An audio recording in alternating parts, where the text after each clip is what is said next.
Now again, of course, this is a bit debatable, but I think you will all agree that this one here is actually super easy to solve shortest path on, because let's say you start here. This is your mail station where you start. You go all the way here, and then you have no other choice but to go here, because you have to visit all those vertices, and then you go back.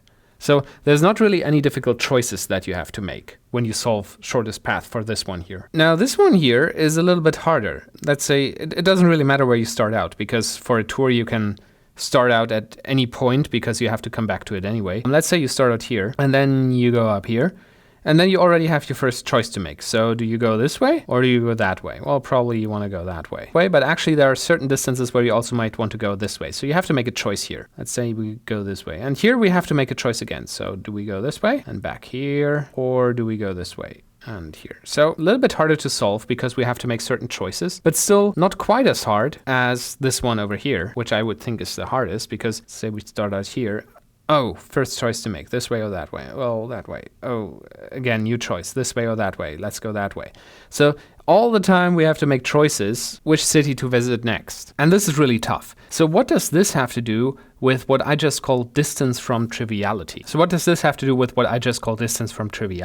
If I mark the vertices in each of the networks, if I mark the vertices in each of the graphs that has more than 2 neighbors, then here we have just one. Here we already have a couple of them, and this one also. Although this one is fairly easy, but let's be consistent here. And here I have a lot of them. And I'll give you one additional graph, which looks something like this. Now this has a bit fewer vertices, but that's not the point here. The point is that this graph down here doesn't have any vertices that I would color, because all vertices have exactly 2 neighbors. And this here is what I would call a trivial instance for shortest path, because you don't really have to make any choices where you want to go. Here, you also don't have to make any choices, but what you see here is that the number of vertices that have more than 2 neighbors actually is an indicator of how hard it is to solve shortest tour on that respective graph. If you have a few of these blue vertices here that have more than 2 neighbors, then it's easier to solve shortest tour. Now, I cannot give you the precise algorithm for this here, because actually that is a bit more complicated to figure out, and it doesn't only have to do with these blue vertices here, but I think you get the intuition